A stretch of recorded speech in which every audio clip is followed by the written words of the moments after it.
Në Interaktiv shkua për bisedën do të flasim sonte me Shyqyri Bytyqin, që është kandidat i nismës për kryetar të Prishtinës dhe është një herësh ministri i arsimit në qeverinë Haradinaj. Mirë se vini zoti Bytyqi. Mirë se gjetëm që faleminderit për ftesën. Cili është motivi në fakt që shtyu të kandidoni për kryetar të Prishtinës? Atëherë gjemisht një angazhim i joni pothuaj që mbi 3 vite në degën e Prishtinës, një periudhë caktuar e kam mëdheqë degën e Prishtinës këtu në nismë për Kosovën. Dhe pas një punët kështë të madhe që kemi vërë me aktivistët e nismës në Prishtinë, kemi krijuar një platformë të qeverisjes së komunës, ku kemi krijuar dhe sektor të caktuar sipas krijimit të drejtorive në komunën e Prishtinës dhe është bërë një punë e madhe, ku aktivistët tanë për lagje të ndryshme kanë mbledhur informata, kemi pas takime të ndryshme me qytetarët e Prishtinës dhe jemi kthyer në zyret tona, kemi bërë analiza për ta krijuar një program qeverisës sa më të mirë për qytetin e Prishtinës dhe si duket kjo puna jone e vazhdueshme ka rezultuar që në fundega Prishtinës dhe kryesia qendrore, bashkëpunëtarin Lima dhe kryetarin Krasniqi ma falin besimin që të kandidoj për kryetar të komunës së Prishtinës. Pra thjesht ishte një punë jone e vazhdueshme dhe një angazhim që për mua është një nder, një respekt që të konkurroj për kryeqytetin tonë. Shto kësaj një gjë të tillë, cilën besoj që secili individ që futet në rrugën e politikës i jepet një mundësi e mirë. Një person që jeton në Prishtinë dhe kur del rrugët Prishtinës shet ndoshta gjëra që nuk do të kishte dëshirë të shihte dhe thot as sikur të më vjen në një moment që unë të ishte në qeverisjen e komunës do ta bëja këtë, do ta bëja këtë. Unë kam tani një rast të mirë që nëse do arrit që të qytetarët ma falin besimin të qeverisë qytetin e Prishtinës. Cila është në fakt prania e nismës në Prishtinë, sa di nuk keni ndonjë asambleë, sa keni në Kuvendin Kombëtar të Prishtinës aktualisht? Nisma për Kosovën, si një parti social-demokrate, për herë të parë garan në garat lokale në tërë territorin e Kosovës, sepse në vitin 2013 ka konkurruar vetëm në 2 komuna si iniciativa, nuk ka qenë partina atë kohë dhe tani është hera parë, pra është një gjë e mirë për nismën për Kosovën që garan në tërë territorin e Kosovës. Garojmë dikun mbi 700 kandidat për asamblejë të komunave të ndryshme. Njëjtën gjë e bëjmë edhe këtu në Prishtinë, e cila është për herë të parë. Konsideroj që në ofertë e mirë, një ofertë edhe nga unë si kandidat, por edhe nga lista e asamblezëve që e kemi, një listë kogje pasur me figurat të ndryshme, të fillon nga kultura, idejet e profesionet ndryshme që e bën më atraktive listën dhe kjo shërtim të ideve të ndryshme që fakti kanë kriju edhe një program që ne po e paraqesim edhe para qytetarëve, por edhe para publikut. Një program original, një program i cili ka nevojë për qytetarët e Prishtinës, një program i cili dominon frima social-demokrate, pra frima e cila ka munguar në qytetin e Prishtinës dhe që qytetari i Prishtinës ka nevojë për një përkrahje të tillë. Cili në fakt do të ishte prioriteti juaj kryesor nëse bëheni kryetari i Prishtinës? Pra që mbase do të ishte problemi më i madh të cilin ju do doni ta zgjidhni. Në fakt, ajo që kemi bërë ne pas gjithë punës që kemi analizuar në periudhë gjatë, programi jonë ka rezultuar me 2 pjesë, ne kemi ndarë në 2 pjesë programin tonë. Pjesën e parë programit e kemi quajtur koha e humbur duhet kompenzohet, dhe pjesa e dytë e programit tonë është zhvillimi i kryeqytetit. Pra konsiderojmë që Prishtina si një qytet i ka 2 adute, ka adutën e qytetit dhe ka adutën e kryeqytetit dhe faktikisht ne duhet ta bëjmë punën, duhet ta menaxhojmë Prishtinën në mënyrë që ti të gëzoj këto 2 adute siç duhet, pra siç e meritojnë qytetarët e Prishtinës. Pjesa e parë pse ne kemi quajtur koha humbur duhet kompenzohet, mendojmë që janë disa çështje të cilat është dashur të jenë të përfunduara, që mos përballet qyteti i Prishtinës, gjithsesi kryeqyteti, pra qytetarët e Prishtinës mos përballen me këto probleme të cilat edhe sot i hasëm, dhe thjesht ta kthejmë qytetin në një qytet ku qytetarët e Prishtinës dëshirojnë të jetojnë, kanë kënaqësinë që jetojnë dhe jo pse janë të detyruar për shkak të vendbanimit që e kanë në kryeqytet. Kjo është ajo që ne mendojmë gjatë mandatit tonë dhe kemi filluar nga gjërat elementare që janë duke filluar themi nga papastërtia që sot ekziston në qytetin tonë deri te gjërat e mëdha që e kemi quajtur zhvillimi i kryeqytetit. Për shembull tek pastërtia në programin tonë kemi quajtur Prishtina e pastër dhe konsiderojmë që kjo është gjëja më e shpejtë e cila mund bëhet dhe mund bëhet me një kosto të ulët, është kosto jashtëzakonisht të ulët. Duke analizuar lagjet dhe duke analizuar në nivelin e përgjithshëm të ndotjes së lagjeve. Ne kemi bashkë bisedu me qytetarët dhe kemi ardhur në përfundim se mundemi të organizohemi bashkë me qytetarët e lagjeve të caktuara dhe t'i punësojmë ka 2-3 apo varësisht prej mallësisë lagjeve, ku ne do i quajmë, kushtimisht tani po i quajmë se mund të ndrojmë emrat gjatë themi menaxhimit, do të quajmë kujdestar të lagjeve, të cilët e kanë për obligim që për kujdesen për pastërtinë e lagjes tyre, që do të jenë qytetarë të lagjeve përkatëse, edhe të cilët të kujdestar në moment të caktuar mund t'ja tërheqin vërejtjen për ndonjë qytetar të pandërgjeshëm që hudhin beturinë e vendit pa vend. Do të paguar. Dhe gjithsesi po do të jenë kujdestar të paguar. Dhe gjithsesi në vendet kur gjajnë edhe beturina gjatë ditës të mbledhen edhe të hudhin në koshat ku është në sportet ku janë të parapara për hedhjen e beturinave.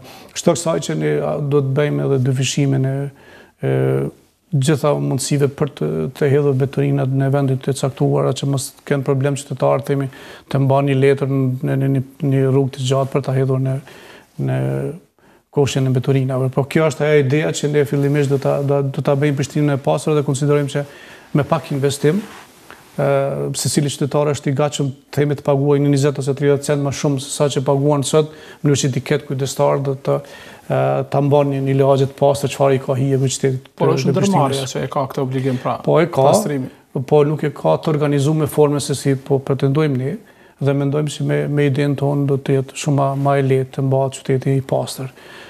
Kjo ide është që unë besoj që kjo është një fazë kalimtare.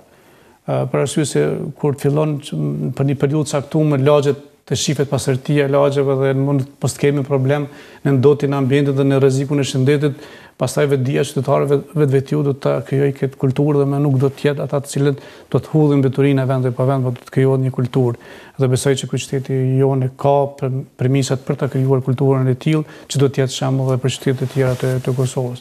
Pse po themi ne këtë? Po filloj me kohën e humbur sepse kjo gjë ndoshta është dashur bëj më herët. Edhe unë them Prishtina nuk është një qytet i një periferie të Kosovës, po është kryeqyteti i Kosovës dhe do të frymojë si një kryeqytet i Kosovës. Përveç kësaj ne kemi futur edhe elementet e politikës sociale, pra asaj fryme të cilës edhe ne i takojmë si parti.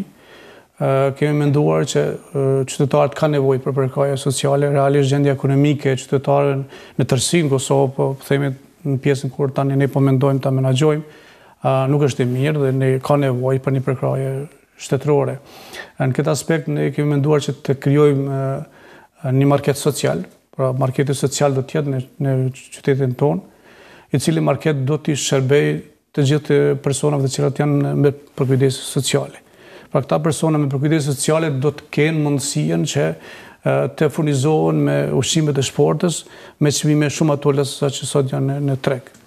Kjo do të realizohet do kemi shkuar deri në çështje teknike të realizimit të këtij marketi, i cili do t'i pajisë të gjithë personat që kanë përkraje sociale me kartela identifikuese, ku qytetari pastaj me kartel mund të shkojnë në market dhe të blejë produktet e shportës me çmime shumë aktuale. Këtë market është komuna, kush e financon, si mbahet ky market i shitur? Kjo unë besoj që do të jetë teknikisht e rregulluar me biznese, por do të shkon përmes një tenderi apo një gjëje të cilën ne do ta mendojmë teknikisht me njerëz profesional se si do ta realizojmë sa më lehtë, pa që mos ketë implikime të caktuara.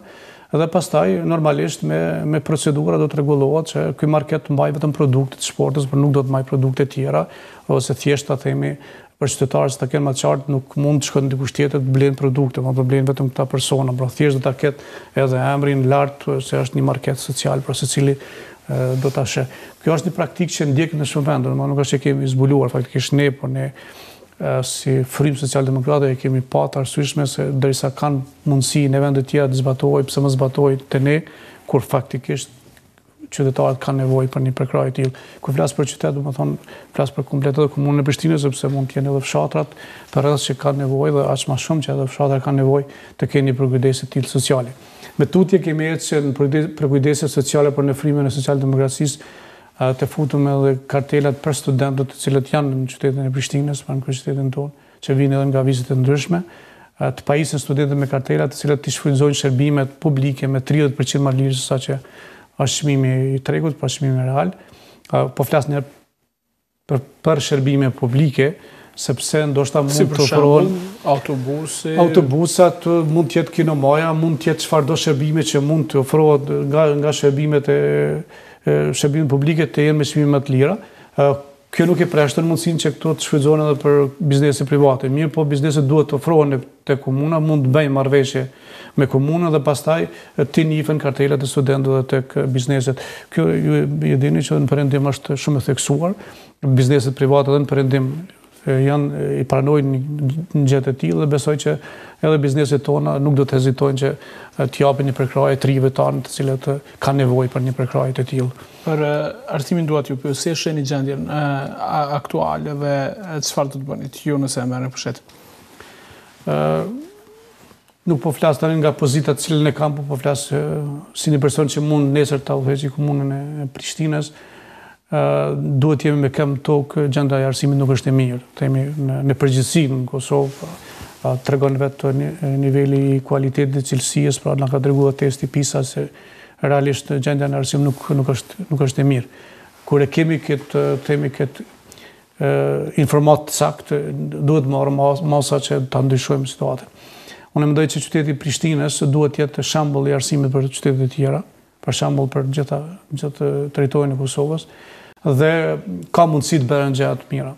E para ligji për arsimin para universitar i jep goxha shumë kompetenca nivelit lokal i cili mund të riorganizojë arsimin dhe të ta ngritë cilësinë e shkollave.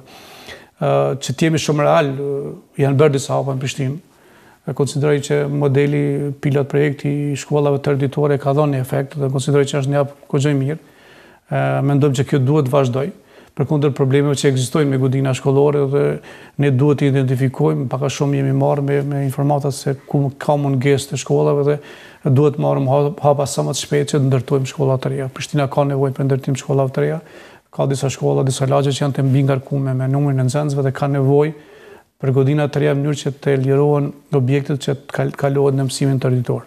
Por mësimi tërditor ka një efekt të mirë, ka një ngritje të cilësisë të mësimit tërditor, i bën nxënësat shumë asocial brenda institutit të arsimit, dhe njëkohësisht i liron nga obligimet e detyrave shtëpisë në momentin kur ata shkojnë në gjirin familjar dhe pastaj të familarizuar me njerëzit e familjes, dhe njëkohësisht e heqet këtë problemin që i kemi tani të diskutueshëm ngarkesën me libra në çantat e rënda që po ka të lashë për fëmijë.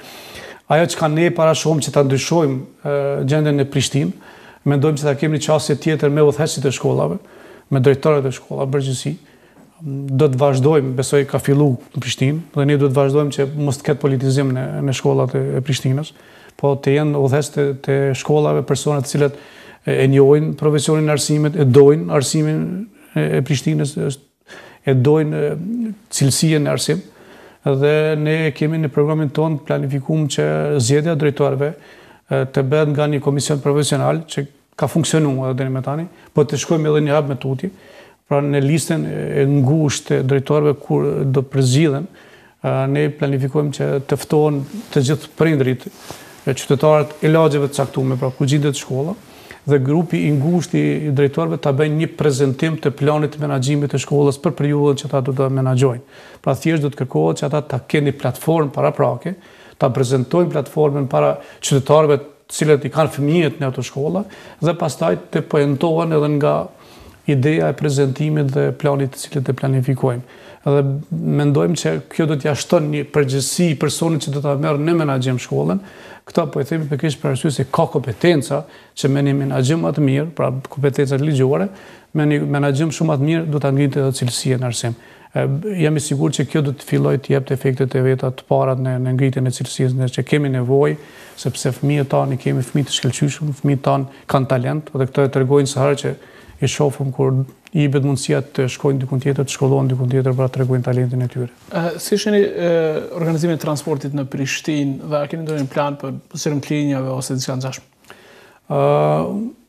Transporti në Prishtinë përkundër një hapi që është bërë, themi me blerjen e autobusave të ri që faktikisht nuk e plotëson kapacitetin e nevojshëm që ka nevojë qyteti i Prishtinës, ajo që kemi deri më tani diku rreth 30% e plotëson nevojat e trafikut urban, ne patjetër që do të mendojmë që ta shtojmë zgjedhjen e problemeve të trafikut urban dhe njëkohësisht ka nevojë që të kemi linjat e reja të trafikut urban, sepse kemi zgjerim të lagjeve të reja, kemi një numër kogje të madh banorëve që kanë rrit numrin e banorëve që jetojnë në Prishtinë dhe kanë nevojë që të kenë edhe një përkujdesje të linjave të reja të trafikut. Është pak problematik sepse nuk kemi rrugë të mira për të organizuar një trafik të mirëfillt urban. Kur themi një trafik të mirëfillt, do që qytetarit ta dinë me saksi se kur do të vijë autobusi, në sa ora do të vijë dhe mos ketë humbje kohe në pritjen e orarit të autobusave. Megjithatë, ne po planifikojmë që në rrugët ku është e mundur që të bëhet një kursie veçantë për trafik urban do ta bëjmë. Aty ku është e vështirë do të shohim zgjidhje me kalimin e rrugëve nikahore, që pastaj na lirohet mundësia e krijimit të një kursie të veçantë për trafikun urban. Dhe në afat gjatë që don kosto më të madhe, që nuk është e lehtë që themi do të bëhet më një herë, do të jetë çështja e zgjidhjes së problemeve me unazat të ndryshme dhe unazat e brendshme dhe unazat e jashtme, dhe ajo çka ne e mendojmë që e lehtëson trafikun në Prishtinë do të fillojmë me ndërtimin e nënkalimeve.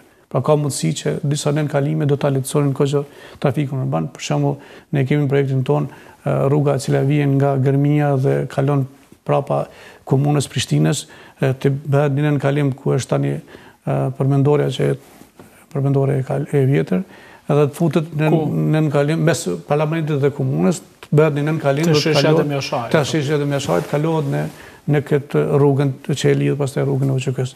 Pra në këtë mënyrë do të lehtohet kështu shumë trafiku i të dy anëve të rrugës dhe kjo ka një kosto, se nuk është pa kosto, është një kosto kogje e mirë, por ne mendojmë që me investimet përbashkëta publiko-private kjo do të realizohet dhe ne kemi mundësi pastaj pjesën e nënkalimit për t'ju ofrojmë bizneseve private edhe bëjmë një rritje të aktivitetit biznese, por njëkohësisht bëjmë një shërbim të mirë për qytetarët sepse lehtësojmë trafikun.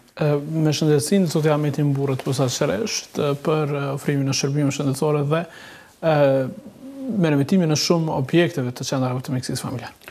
Po, a keni ndjerë ju si qytetar i Prishtinës? Unë them saktësisht që një gjë e mirë është bërë tek ofrimet e shërbimeve mjekësore në përgjithësi tek shtëpitë të shëndeteve ku janë të vendosura në lagjet e ndryshme të Prishtinës, sot kur shkon në të shenjë rregull ndryshe nga e kalumja. Megjithatë, ajo që është problematikë e qytetit të Prishtinës, që është edhe të shumë qytete tjera, vret mungesa e kuadrave të mjekëve, që ne kemi mungesa të kuadrave të mjekëve dhe kjo fatkeqësisht nuk varet shumë nga qeverisja lokale, po kërkon që të kemi një qasje këtë ndryshe edhe nga qeveria qendrore. Por ka nevojë që të kemi shtim të shtëpive të shëndetit. Dhe kjo ne duhet marrë masa që në lagjet e reja të ndërtohen shtëpi shëndetit të reja, ta lehtëson mënyrën e shërbimit të qytetarëve. Në veçanti prapë them si Parti Socialdemokrate, pra që po mendojmë ta sjellim një frymë ndryshe në qytetin e Prishtinës, ne mendojmë që ta kemi një ekip mjekësor i cili do të shkojë në familje për t'ju ofruar shërbim qytetarëve që kanë probleme në lëvizje, pra që janë themi me moshë të shtyra ose mund të kenë edhe probleme tjera shëndetësore dhe kanë të vështirë të shkojnë deri te ndonjë shtëpi shëndeti. Ne këto do ta bëjmë për qytetarët e Prishtinës si Parti Socialdemokrate. Pra, si shihet nga programi jonë, kemi filluar nga gjërat elementare dhe kemi shkuar te gjërat kogjo më të larta, duke mos anashkaluar fare kulturën në Prishtinë, sepse mendojmë që Prishtina është një vend i kulturës, ka njerëz të kulturës, ka njerëz të artit, ka artistë të ndryshëm dhe ne këta duhet i qesim pa. Prishtina ka nevojë ta ndrojë ambientin jetësor në qytetin e Prishtinës, na kena nevojë edhe për të pasur aktivitete të ndryshme kulturore, të kemi pamje të disponimit qytetarëve dhe mos mirën vetëm me problemet ditore, probleme politike të tjera. Dhe në këtë aspekt ne në programin tonë kemi futur dhe e kemi quajtur rruga e artistëve, të cilët ne do ta gjejmë një rrugë, këto e kemi lënë që ta gjejmë bashkë me artistët, me njerëz të kulturës, do të vendosim se cila do të jetë rruga që do të quhet rruga e artistëve. Në këtë rrugë mendohet që kemi talentat mjaftueshëm në Prishtinë dhe piktorë të ndryshëm, artistë të ndryshëm mund dalin të performojnë në këtë rrugë. Pra secili qytetar i Prishtinës kur dëshiron që ta sheh një kënaqësi shpirtërore të artistëve tanë mundet të shkon këtë rrugë dhe të frymëzohet. besoj vetëm qytetarët e Prishtinës këtë mundësi të ta kenë edhe qytetarët tjerë, po do ta di me saksi kur dikush niset nga Prizreni vjen në Prishtinë dëshiron me pa një artist, një piktor, një performancë caktuar, do ta ketë mundësinë pra që ta shenë një rrugë caktuar. Konkurencën e keni shumë të madhe. Zoti Bytyqi, si shihni gjasat tuaja reale në zgjedhjen e 22 tetorit përballë tash? Me gjithë respektin për gjithë kandidatët, realisht është një konkurrencë e mirë për qytetarët e Prishtinës që mund të ketë një zgjedhje shumë më të mirë, ndoshta se sa që kanë qenë deri me tani. Unë mendoj që ne jemi të ofruar Prishtinës, qytetarët e Prishtinës diçka ndryshe nga ajo që ka qenë. Ne thjesht qytetarët e Prishtinës po ofrojmë një menaxher të mirë, një menaxher që komuna e Prishtinës ka nevojë të menaxhohet. Dhe kemi thënë, po vazhdojmë të themi dhe jam i sigurt që nëse ne arrim ta përcjellim deri në fund mesazhin çfarë ne ndjejmë nga brenda, qytetarët e Prishtinës duhet na përzjedhin neve për qeverisin e Prishtinës, sepse vërtet po vim ta menaxhojmë komunën e Prishtinës. Pra nuk po vim që në komunën e Prishtinës të bëjmë gjëra tjera përveç se të menaxhojmë komunën. Pra nuk po vim as të bëjmë politika ditore, as të bëjmë politika të mëdha, po vim thjesht që ta krijojmë një atmosferë ndryshe, ta sjellim një frymë politike ndryshe dhe të bëjmë menaxhimin e komunës e Prishtinës, përfshirë qytetin dhe përfshirë fshatrat. Pra ne nuk jemi të menduar vetëm për qytetin, jemi të menduar edhe për fshatrat. Ju kemi siguruar, ju kemi zotuar fshatrave aty ku kemi qenë dhe vazhdojmë të bëjmë edhe publike, se secili fshat në qytetin në komunën e Prishtinës do t'ju ndërtojmë sheshe. Pra e meriton fshatrat të kenë një shesh, ku mund ta krijojnë një jetë sociale dhe ata të rinj të cilat jetojnë në fshatet e tyre. Pra këto sheshe do të jenë sheshe të rregulluara, të mbikëqyrura, të mirëmbajtura, të ndriçuara. Aty ku është mundësia që ka hapësirë do të bëhet më njëherë dhe aty ku mungon hapësira, ne bashkë me qytetarët e fshatrave të caktuar do të bëjmë gjetjen e kësaj hapësirës dhe ndërtimin e kësaj hapësirës. Që palen anash edhe për kraje tjera, qoftë bujqësore apo qoftë turizmi që kanë fshatrat që kanë bukuri të jashtëzakonshme këtu dhe mund shfrytëzohet edhe kjo pjesë. Ju dëshiroj sukses në garë. Pastaj kemi edhe pjesën e zhvillimit të qytetit që do t'i përmendim vetëm shkurt ndoshta për shkak të kohës. Po, sepse jeni edhe ministri i arsimit. Te pjesa e zhvillimit të qytetit ne kemi menduar që qyteti jon ka nevojë për disa projekte të cilat do ta identifikonin si një kryeqytet, pra një huaj kur e viziton Prishtinën, pra të mbanë mend që ka qenë në kryeqytetin e Kosovës. Kemi bërë projekte nga projekte të cilat kanë një kostot të vogël por që kanë një simbolik të madhe, dhe kemi bërë pastaj edhe projekte që kanë një kosto më të lartë, por që kanë një domosdoshmëri në një kryeqytet. Nga ajo që themi kemi projekte me kosto të vogla, kemi opusin e Eksodit, për momentin po e quajmë opusi e Eksodit që ndoshta në ndërkohë mund ta emërojmë edhe ndryshe, pra është fjala për një pllak përkujtimore tek stacioni i trenit, ku do ta përkujton Eksodin e madh që i ka ndodhur qytetit Prishtinës, por kur Prishtina për 3 ditë është zbrazur e terra dhe sigur e kemi lënë në mshirën e memores, por të individëve të caktuar ose themi të individëve në përgjithësi qytetarët e Prishtinës, e cila mund të rrezikojnë që për një moment të caktuar atë harrohet, ose ta themi akoma më thjesht në rast se një huaj vije për herë të parë në qytetin e Prishtinës, nuk do ta ketë as idenë që ky qytet është zbrazur i terri. Dhe me krijimin e këtij opusi, pra besoj që i bëjmë një respekt memores tonë që ta kujtojmë ajo çka i ka ndodhur qytetit të Prishtinës, jo vetëm neve, por t'i tregojmë edhe të tjerëve që realisht nga një regjim i egër i ka ndodhur zbrazja e territ të qytetit. Besoj që është një gjë pozitive për qytetin tonë. Po ashtu ne mendojmë që ta kemi një port hyrëse, pra port e cila do ta simbolizon krenarinë e Prishtinës, e cila do të ketë hyrëneshën front në të dy anët e portës, të tregon shenjën e Prishtinës, sepse Prishtina ka histori, ka pas histori gjithmonë dhe ne duhet ta simbolizojmë me një port hyrëse të Prishtinës. Pastaj ajo çka është kosto shumë e lartë është qendra konferenciale, mendojmë që qyteti mungon një qendër konferenciale dhe ne mendojmë që duhet ta ketë patjetër. Sot qyteti jonë ka të pamundur të organizojë konferenca me nivel ndërkombëtar për arsye të mungesës ose ato që bëhen në hotele të ndryshme. Dhe mendojmë që ndërtimi i kësaj qendre konferenciale do t'ia shtojë madhështinë qytetit tonë, ku mendojmë që t'i ketë minimumi 7 salla të konferencave dhe e përcjellur edhe me pjesë tjera të salla sportive, një teatr të qytetit që sot qytetit Prishtinës i mungon edhe kështu me radhë. Ta kemi rastin sërish të flasim për Prishtinën, zoti Bytyqi, në debatet e tjera. Jemi ka fundi, dua t'ju pyes natyrisht, edhe nëse nuk fiton, e keni punën, jeni ministri i arsimit në qeverinë e Kosovës. Dhe me njëherë keni marrë një vendim shumë të diskutueshëm. Ua ka kërkuar kryeministri Haradinaj apo shkarkimin e bordit të Agjencisë për Akreditim të Kosovës. Pse ky vendim? Paraprakisht, unë shpresoj shumë që do ta fitoj garen në Prishtinë, që t'jemi realisht për ata ju dëshiroj sukses, po për çdo rast e keni punën tjetër. Nuk është çështje e punës, nuk e kam marrë përgjegjësinë për punë, sepse unë kam qenë mirë i sistemum, kam për punë, më shumë e kam marrë një përgjegjësi, e quaj përgjegjësi të madhe, edhe shumë me vlera të mëdha, sepse arsimi në Kosovë ka nevojë me ndryshu. Ajo që e thash në fillim, ne jemi me këmbë tokë, e dim situatën e gjendjes në arsim dhe e kemi pranuar, kështu që në momentin kur e kemi marrë detyren, edhe që në ditën e parë, duke ditur rëndësinë dhe problemet që ekzistojnë në arsim, ne i kemi bërë thirrje të sinqertë, s'ka qenë thirrje publike, s'ka qenë thirrje sa për marketing, por ka qenë thirrje e sinqertë që gjithë njerëzve profesional dhe njerëzve të cilët e dojnë arsimit na bashkangjiten, të bashkëbisedojmë, të bashkëpunojmë në mënyrë që arsimin ta ndrejmë në Kosovë, sepse arsimi është ajo shtylla kryesore e cila ndikon në gjitha sferat tjera të zhvillimit të vendit. Dhe mendoj dhe i falenderoj gjithë ata të cilët deri tani na kanë ofruar dhe po na japin ide të mira, që ne do të vazhdojmë bashkëpunimin me gjitha grupet në mënyrë që ta kemi një arsim ndryshe në Kosovë. Po faktikisht ne kemi marrë një vendim pas një kërkese e cila ka ardhur nga zyra e kryeministit, nga kryeministri.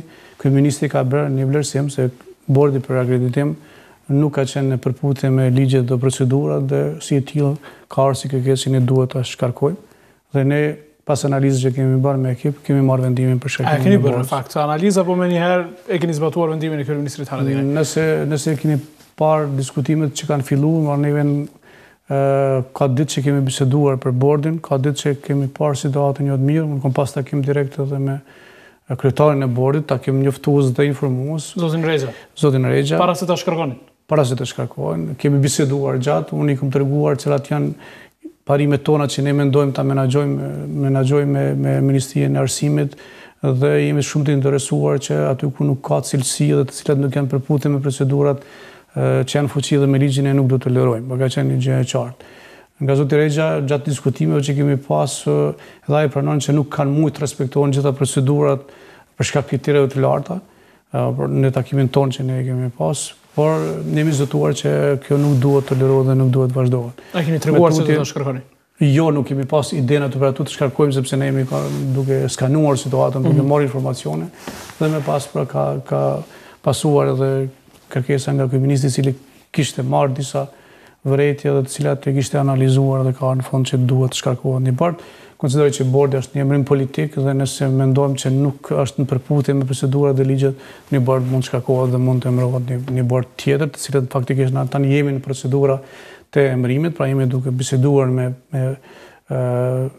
njerëz akademik, botës akademike, që ta marrin drejtimin e bordit, në mënyrë që bordi ta kryejë detyrën sipas ligjit të procedurave, sepse realisht universitetet kanë nevojë të kenë një standard evropian të akreditimit të tyre. Nëse ky bord s'ka mundur ta bëjë punën si duhet, nëse këto kritere, pra po thoni vetë janë as larta, pse keni besimin se një bord tjetër mund ta bëjë punën më mirë? Unë jam i sigurt që bordi i cili do të emërohet shumë shpejt do të bëhet publik, do të shifet që bëhet fjalë për njerëz të botës akademike të dëshmuar, që kanë treguar një seriozitet në arsimin në Kosovë, dhe ata do të kenë të qartë që nga marrja e përgjegjësive se ne kemi synim që ta rregullojmë arsimin në Kosovë. Pra ky do të jetë mesazhi i parë që këta persona do ta kenë ditën kur do ta marrin, për këtë arsye ndoshta edhe jemi pak të hum kohë, po jemi në vonesë për shkak të diskutimeve shumë serioze që kemi me njerëz të arsimit. A keni identifikuar pak a shumë njerëz? Jemi duke biseduar, kemi disa persona që jemi duke biseduar dhe besoj që shumë shpejt do të bëhen. Nuk do të jetë për publikun sepse nuk i kemi finalizuar bisedat, por jeni sigurt që brenda ditëve të ardhshme ato do të bëhen publike dhe do të jenë njerëz eminent. Por shumë anëtarë të bordit, duke përfshirë zotin Rexha, pra kanë shkruar letra publike, kanë thënë që vendimi është krejtësisht politik, kanë renditur njësër që ata i quajnë suksese, pezullim të programeve të studimit që nuk i kishin zbatuar kriteret, pastaj zvoglim të programeve të studimit, mbyllje të institucioneve që nuk i kishin plotësuar kushtet.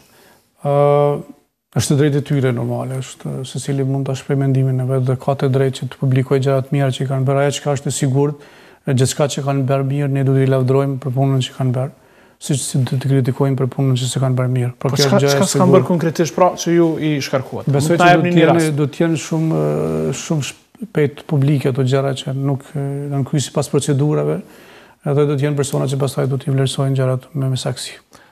Nuk e shihni si vendim politik, pra si tendencë për të treguar që do të qeverisim ndryshe nga zotëria Haradinaj, do të bëjmë reforma shumë të mëdha dhe sepse ka shkarkuar edhe njerëz nëpër bordet e tjera, pra është tentim politik për të treguar që gjithçka do të jetë ndryshe me këtë qeverisje. Në momentin kur ne do ta emërojmë bordin e ri, do të shifet që s'ka pas të bëjë me çështje politike, sepse do të jetë një bord shumë profesional. Që nuk do të ketë lidhje me AKN, me nismën, nuk do të ketë fare lidhje me politikën. Për në persona të botës akademike do të shihojnë edhe kush do të jetë kryesuesi i bordit për një person që unë besoj që do të jetë ai, që jemi në bisedime. Pra keni identifikuar personin që do të jetë kryetari i bordit. Edhe nëse ai person do të jetë i gatshëm, që deri më tani është i gatshëm ta merr përgjegjësinë, është një person që ka kontribuar jashtëzakonisht shumë në arsimin e lartë dhe i cili pra nuk është identifikuar asnjëherë në parti politike dhe që realisht ka bërë gjërat e mira në universitetet tona. Për ta dhënë për zotit Rexha, në fakt që ishte identifikuar me parti politike. Nuk do të mirë me asnjë person, thjesht për mua çdo person ka vlerë, çdo person është me vlerën e cilën e ka të krijuar gjatë karrierës vet, por për mua asnjë person nuk do të tolerohet nëse nuk i respekton procedurat e ligjit. Si ishte një gjendje në Universitetin e Prishtinës, por edhe në universitetet tjera është diskutuar shpesh që janë hapur shumë universitete publike në shumë qytete dhe në fakt nuk e kanë cilësinë, pra shumë prej tyre janë hapur, sidomos në kohën kur zoti thashë, pra premtonte për secilin qytet nga një universitet.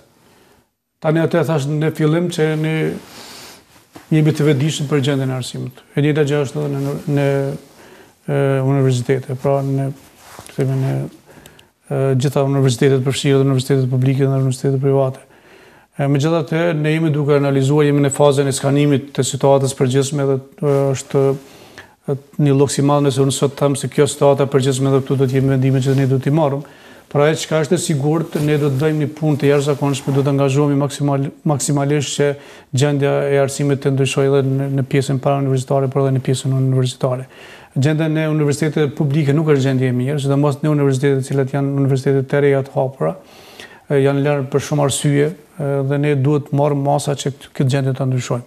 Pra jemi në analizë sipër, ka mundësi që ta reduktojmë numrin nëse nuk mund të menaxhohen mirë dhe nuk do të ketë kapacitete që këto universitetet e vetë menaxhohen, ne mund të bëjmë reduktimin e universiteteve publike, jo të mbyllen, pra mos të keq kuptohemi, po do të bëjmë formë tjetër të organizimit që ka mundësi të bëjmë forma tjera dhe kjo ndoshta do ta lehtësonte formën e funksionimit të këtyre universiteteve me qëllimin e vetëm që të ngritet cilësia e arsimit në këto universitete.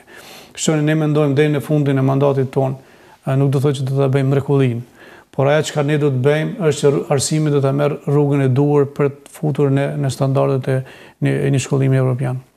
Çfarë do të bëni konkretisht në fakt për të përmirësuar rezultatet e Kosovës në renditjen e PISA-s? Shona ajo çka ne jemi të analizuar tani dhe për ata them që do të merr kohë derisa ta ndryshojmë edhe arsimin universitar. Në synimin e parë kemi që rregullimi i gjendjes në arsim të bëhet në shkollimin parauniversitar.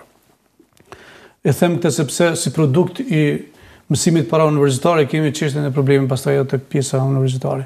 Ne në programin tonë që besoj që këto ditë do të aprovohet në Parlamentin e Kosovës, i kemi kushtuar jashtëzakonisht rëndësi arsimit profesional, avancimit të arsimit profesional dhe ndryshimin e modelit të sistemit të arsimit. Ne mendojmë që modeli i arsimit parauniversitar ka probleme. Këtë e bazojmë në faktin se derisa ne kemi nxënës të mirë, kemi edhe arsimtar të mirë, po na mungojnë rezultatet, por rezultatet janë të dobta. Atëherë realisht ne jemi të vetëdijshëm që kemi diçka probleme me modelin.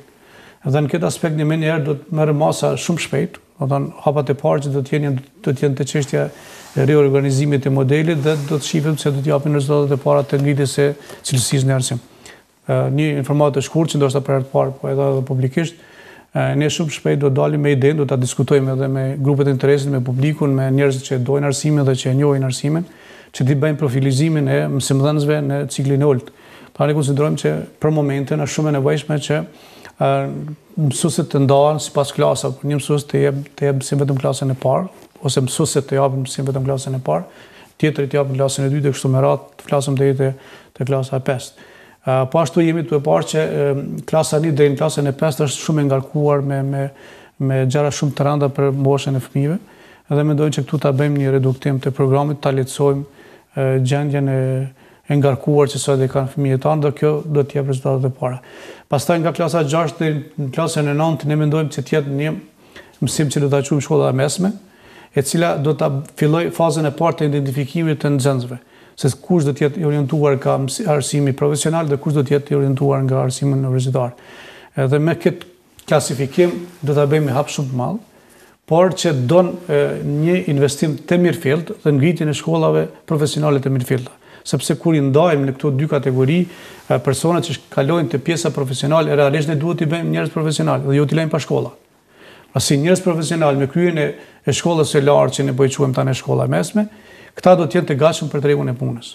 Dhe për këtë jemi në bisedime me donatorët. Donatorët janë mjaft të interesuar që të avancohet shkollat profesionale, ndërsa pjesa tjetër e cila drejtohet në gjimnaze më vonë që do drejtohet në universitete, ne konsiderojmë që do të jetë elita e nxënësve dhe kjo elitë automatikisht do ta ndryshojë cilësinë e arsimit në pjesën universitare, sepse vetvetiu këta studentë të rinj do të kërkojnë cilësinë, pra nuk do të jenë të interesuar me që vetëm të vinë dhe ta marrin një notë sido që të jetë, por ata do të kërkojnë cilësinë. Dhe konsiderojmë për një kohë jo shumë të gjatë, universitetet private do të kalojnë në universitete elite, pra do të jetin student elit dhe kështu gjendja e arsimit do të fillojë me një rrugë të mbarë. E përmendet që natyrisht programi i Shqipërisë do të miratohet në kuvend, po ju kryeministri Haradinaj nuk qëndruat në kuvend për të dëgjuar deputetët për që e diskutonin programin tuaj. Keni qenë në opozitë deri tash, zoti Bytyqi, çfarë sjellë është kjo që qeveria të mos i dëgjojë diskutimet e deputetëve në kuvend? Unë mendoj që të dy palët edhe opozita duhet të jenë të sinqertë, do të punojnë, do të bashkëpunojnë njëri me tjetrin për të mirën e qytetarëve të Kosovës. Edhe në rastin tonë po flasim te programi pikërisht të arsimit, është një gjë shumë e shejtë, një gjë e përbashkët që na takon gjithëve. Mirë është që ne të dëgjojmë dhe kemi obligim të dëgjojmë, po konsideroj që të njëjtin obligim duhet ta ketë edhe opozita, që realisht të bëni debat të mirëfillt dhe mos ketë debat sa për marketing politik. Sot është vërtet më shumë një marketing politik, sepse në ditën e parë gjithmonë opozita këtë bën, edhe ju e keni bërë kur keni qenë opozitë. Çfarë do të shkashin tema keni pasur diskutimi jashtë temës, deputetët e nismës në mandatin e kaluar. Konsideroj që ne duhet ta krijojmë një frymë tjetër në Parlamentin e Kosovës dhe besoj që tani Parlamenti i Kosovës ka kogja një ripërtrire, ka njerëz të ri, ka djem të ri. Jo dhe gaz keni gjujt në kuvend si nismë, zoti Bytyqi. Konsideroj që është momenti, është koha që ne të krijojmë një atmosferë tjetër në Parlamentin e Kosovës, që të japim një imazh tjetër Kosovës. Me çfarë në pushtetesh? Unë do ta doja edhe në opozitë edhe në pozitë njëjtën gjë. Po të ishte në opozitë do ta thoja të njëjtën gjë.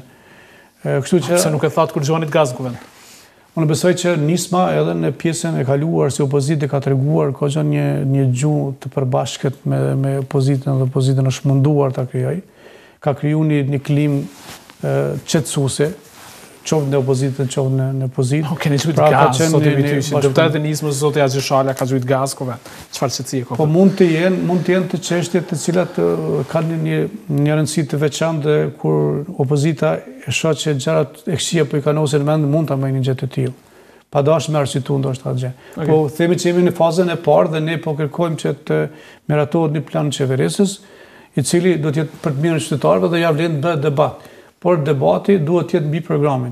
Në ditën e parë është dorëzuar parimet e qeverisës, tani deputetët i kanë programin dhe unë jam i hapur dhe besoj që të gjithë ministrat e qeverisë Haradinaj janë të hapur që të diskutojnë për programin. Duke qëndruar në kuvend. Duke qëndruar në kuvend sa herë që kërkohet një debati mirëfillt. Dhe një të fundit fare, nuk jeni vetmi se ka shumë deputetë që po garojnë për kryetar komunash, megjithatë jeni ministër dhe gjithë pyesim natyrisht sinqeriteti garës përderisa pra nëse zgjedhin kryetar i Prishtinës do ta lini postin e ministrit ose punën që keni nisur. Padyshim, e thash edhe në fillim të emisionit, kandidati për Prishtinë është një periudhë gjatë e cila është diskutuar dhe është tembruar, ndërsa zgjedhja e qeverisë është tani në ditët e fundit. Dhe unë besoj që me angazhimin tim që jam duke bërë, nuk jam të la asgjë mangun e punën që e bëjnë në ministri, absolutisht gjatë orarit punës jam komplet tetor në ministri, më të edhe më gjatë nga njerë. Nuk po bëni fushat gjatë ditës? Gjatë ditës nuk bëj fushat në orarin e punës. Apo i përdorni veturat e ministrisë për fushat? Asnjëherë, jo vetëm tani. Unë flas personalisht si individ, nuk do ta përdori edhe në të ardhmen. Jo për fushata, për çështje private, nuk do ta përdori. Kjo është sipas urdhrit të kryeministrit Haradinaj. Jo, kjo është gjendje karakterim njerëzor. që nga momente kur në përfundoj detyrën, makina nuk lëviz ma dhe përdori makinën time private. I falenderoj shumë për bisedën interaktive. Faleminderit shumë. Do të shohim në vazhdim të nderuar shikues kronikën zgjedhore me aktivitetet e partive politike për ditën e hënë, pastaj kthehemi me bujarin për sportin. Qëndrojmë.